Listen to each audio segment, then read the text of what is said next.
नाज़रीन ख़बर आहे करमपुर मां जेका अवां ताईं पहुचायूं पिया। करमपुर भरिसां जमाल करमपुर थाणे जी हद जमाल वारे इलाइक़े में पुलिस कार्रवाई दौरान मुगी बाज़ियाब।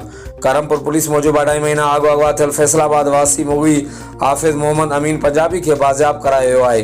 पुलिस जो वधीक चवणु हो त मुगी मोहम्मद अमीन पंजाबी खे धाड़ियल औरताणे आवाज़ ते हिरखाए अगवा कयो, जंहिंखे जमाल वारे इलाइक़े में ॾोहारनि ख़िलाफ़ हलंदड़ ऑपरेशन दौरान बाज़ियाब करायो। पुलिस मूजिब इलाइक़े जो अमुन ख़राब कंदड़ ॾोहारनि ख़िलाफ़ भी कार्रवाई जारी है।